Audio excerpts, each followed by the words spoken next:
Suwa saking Sukertosung pepuji marang Hyang Pamurba. Lakuning panggih, lakuning kang utama. Sampun samakta temanten kakung. Wonten ing sangajengipun dampar pahargyan. Ya lumampah tumuju wonten ing sasana panggih. Dene temanten putri Vina Putriani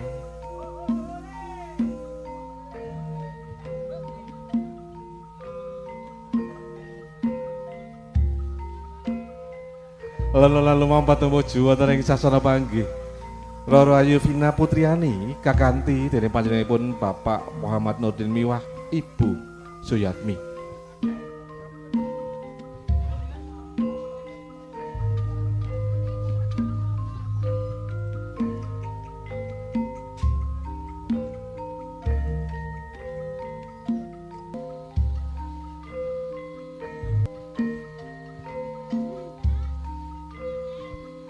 Lon-lonan anggenira lumampah temanten kekarone sang saya caket, sang saya cedhak.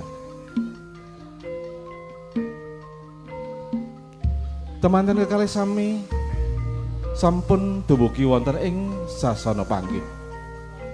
Tembuing pandulu catur netra hambabar geter ana ing jroning nala sanalika kumlawe. Asdane temanten kekarone sami hambalaken gantal. Temanten putri hambalang gantal winastan gondang kasih. Wondene temanten kakung hambalang gantal winastan gondang tutur. Gantal dumadi saking suruh kang matemuro setinang sulan lawe wenang. Pralambita bilih temanten kekalih sampun kaiket dening reh katresnan kang asipat suci.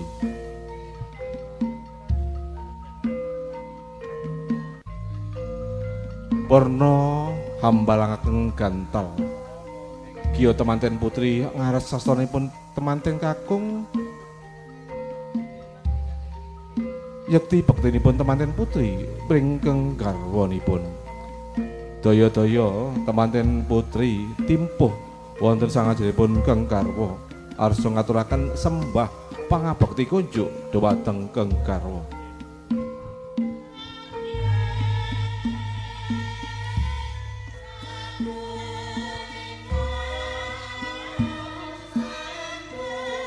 Purna ngaturaken sembah pangabekti kunjuk wonten Keng Garwa. Daya-daya jumangkah ampianipun temanten kakung wonten sakinggiling antiga inggih upacara wiji dadi kanthi hanyuwun mening Gusti Kang Maha Asih ponang antiga ya kapidak dening temanten kakung pecah prol saknalika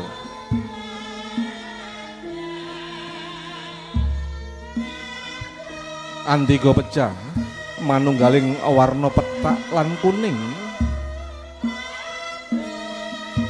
Pangajabipun mugia semangke temanten kekarone tansah binaringan kanugrahan kang awujud onang japang bayi ing samangke minangka dados panerusing sejarah keluarga.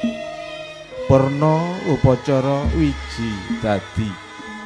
Daya-daya temanten putri hamendhet tirta wening wonten ing bokor kencane kang winastan Ranupada. Tirta wening tirta suci ingkang sampun kacampur dening kembang tri sekar warna, kembang mawar melati liwah kantil ngambar arum gandane. Hamiji ampianipun temanten kakung kanthi raos tresna lan asih.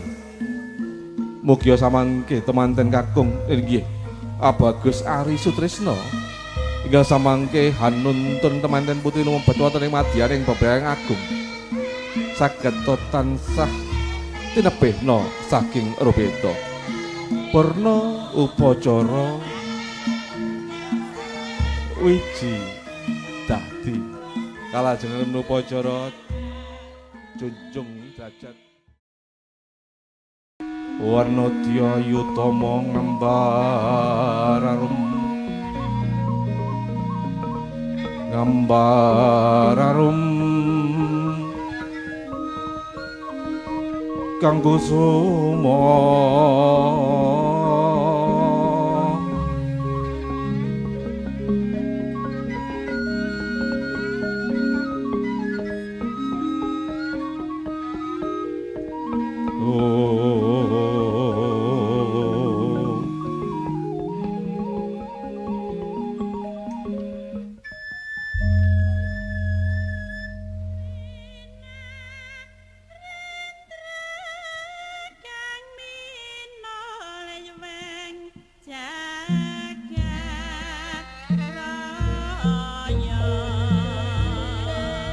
miat langening kalanggian Adlar Panda muncar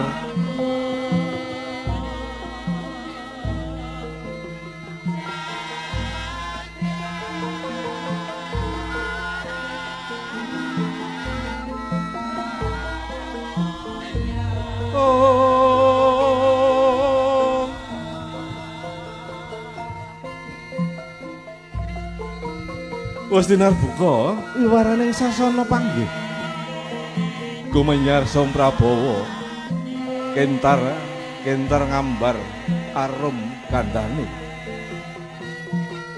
rononan datan obah samirana datan lumampah kang kapiyarsa muhung lamat swanten ing pradangga hambabar ketawa ngelangan gita Sri Narendra.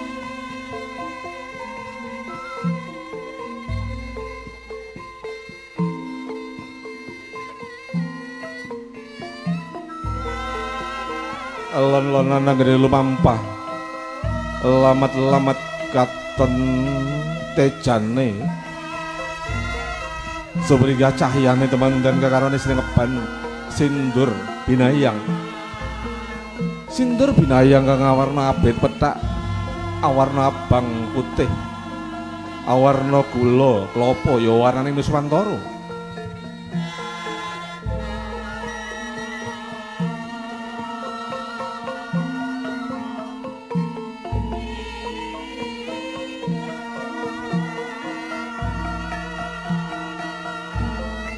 Katuntun dening panjenenganipun Bapak Muhammad Nurdin ingkang sampun hangasta kaca teng sindur hanuntun temanten kekalihipun wonten mergi kang penatuwin bener ingkang boten nalisir saking angring kautamen.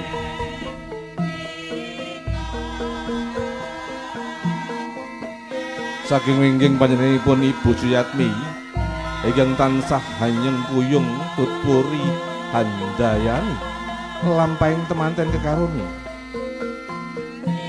mugya tansah pinaringan bagya mulya lampahing temanten kekaruni ingkang sesarengan lumebet wonten madyaning bebrayang agung saged tansah lancar gancar tinebene ing robeta ugi kadherekan dening panjenenganipun Bapak Tukimen miwah Ibu Rusinem. Saking katebian kadonono satriya muda lumampah repepeh handap-dap lumaksarane inggih menika ingkang winastan Ki Suba Manggala ya Manggala Suba dasar priya gagah pideksa sakedhap hanoleh nganan sakedhap hanoleh ngiring sakedhap hanoleh mawingking tansah paring tulodo lan tepa palupi pring temanten karone mogya anggenipun kekanten nasta tansah atut runtut reruntungan.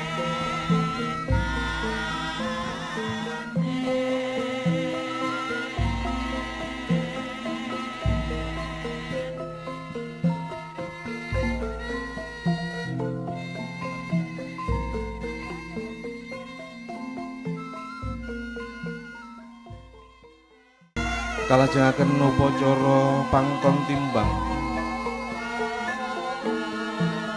panjenenganipun Bapak Muhammad Nurdin sampun lenggah wonten ing kampar pinyedha saperlu amratapi laku pangkon timbang bobot timbang ana dipobot bibit lan bebetipun temanten kekarone.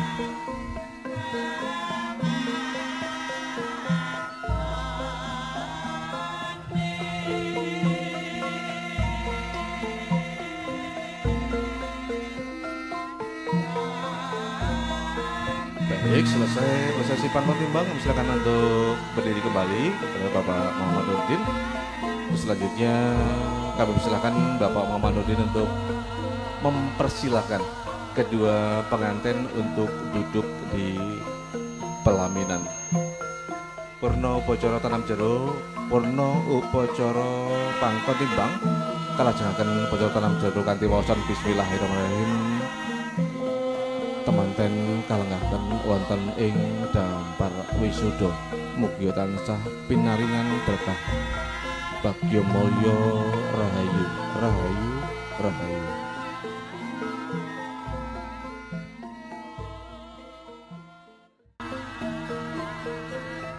Bapak dan Ibu tamu undangan yang berbahagia, prosesi tanam jero telah selesai dilangsungkan. Kita akan melanjutkan rangkaian prosesi kacar kucur Danakaya. Ki Juru Sumbogo ya panjenenganipun Kang Mas Proteng Wibowo ambawa piranti kacar kucur Danakaya ya katuraken dumateng temanten kakung lan temanten putri.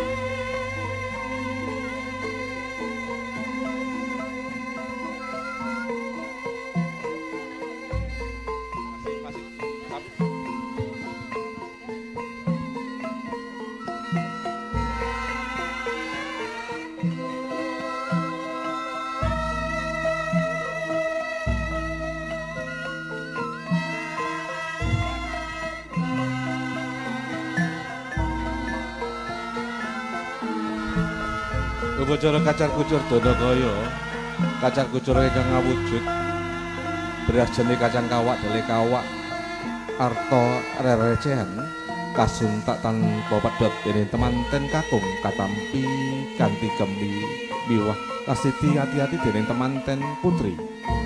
Mogya samangke temanten kakung saged hanyekapi keluarganipun tansah emut bring Kanjeng Rama lan ibunipun. Kawis tinggal panjenenganipun Ibu Suyatmi katon bunggah biwaraning kalihan nampi pisungsung saking putra putri kinasihipun.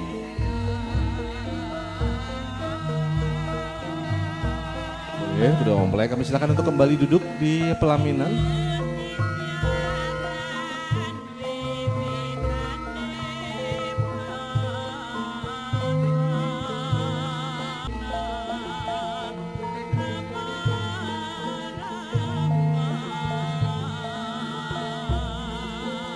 Sekarang ini adalah suapan pertama ya Kak Vina, suapan pertama ke suami ya, boleh disuapin pelan-pelan, dipegang dagunya ya. Bismillahirrahmanirrahim ya.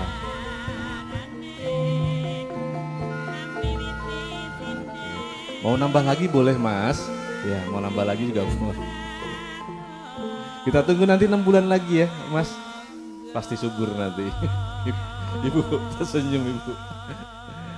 Sudah, sekarang gantian ya Mas, kita Masnya menyuapi sang istri tercinta, pegang dagunya ya, ditelan dulu boleh Mas ya. Bismillahirrahmanirrahim. Alhamdulillah.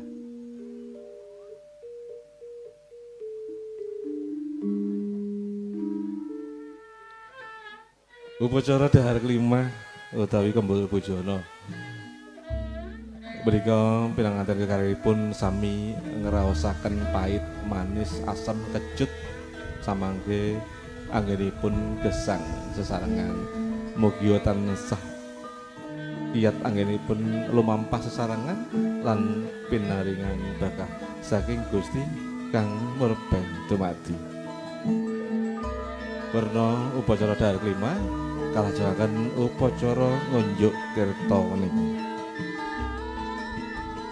Selanjutnya silakan untuk kedua mempelai untuk bisa meminum air putih, air sumber kehidupan manusia. Baik, pegang daunnya lagi, dagunya. Berikan minuman ke sang suami tercinta. Dihabiskan juga nggak apa-apa mas, dihabiskan. Tadi nggak request sirup sih ya mas, nggak sirup. Alhamdulillah. Upacara ngunjuk tirta wening tirta menika banyu wening menika bening pangajabipun mugi samangke anginipun temanten kekalih gegandengan asta kegandengan asta lumebet wonten madyaning bebayatung saged tansah kang gadhah pamikir kang wening. Lan jatosna keluarga kang sakinah mawaddah lan warahmah. Amin.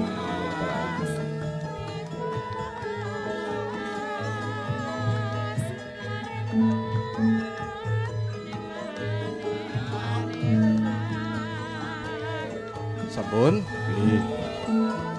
Para tamu kakung Biwah Putri kang satu kinabekten sampun purna upacara darlimah lan ngunjuk tirta wening kalajengaken upacara pangabekten sungkem sumbuyut pring Kanjeng Rama lan ibunipun.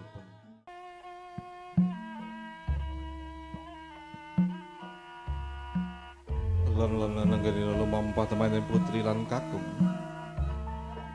tumuju wonten ngasanipun Kanjeng Rama lan ibunipun temanten putri lenggah jenggung ngaturaken sungkem pangabekti kunjuk dhumateng Kanjeng Rama lan ngaturaken gunging panuwun dhumateng ngasanipun Kanjeng Rama hanya nyuwun donga pangestu saking Kanjeng Rama mugi angin kula nglampahi amangun palewismu tansah pinaringan bagya mulya.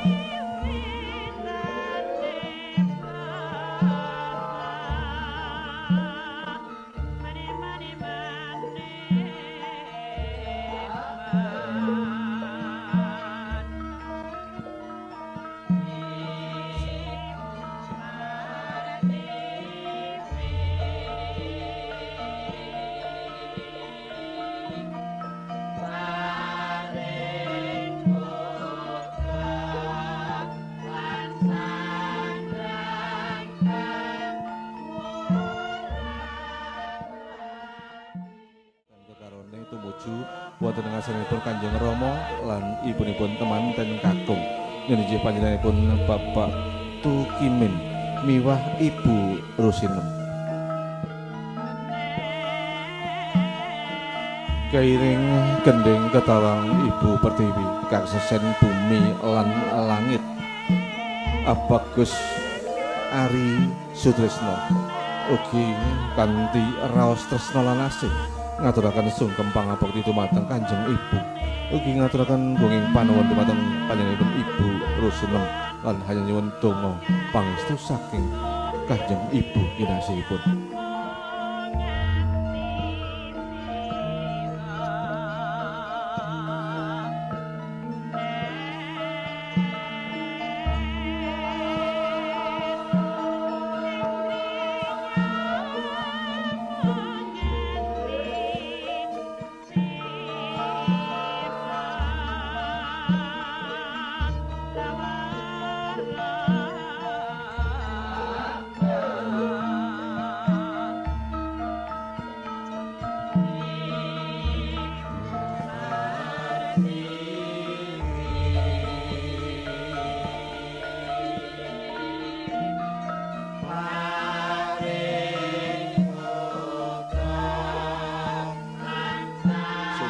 Sumuyut Abagus Ari Sutresno ngasanipun Kanjeng Rama inggih jajaring tiyang sepuh panjenenganipun Bapak Tukimin ugi tansah nyuwun mring Gusti Kang Maha Welas lan Asih mugi putra kinasihipun dadya priya kang tansah tanggung jawab ring keluarganipun.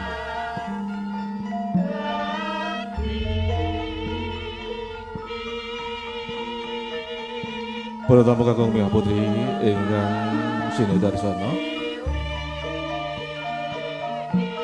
Purna sedaya lampahipun upacara pangabekten Roro Ayu Vina putriani Biwah Abagus Ari Sutrisno. Purna ugi sedaya lampahing upacara adat Jawi Gagrag Surakarta Hadiningrat.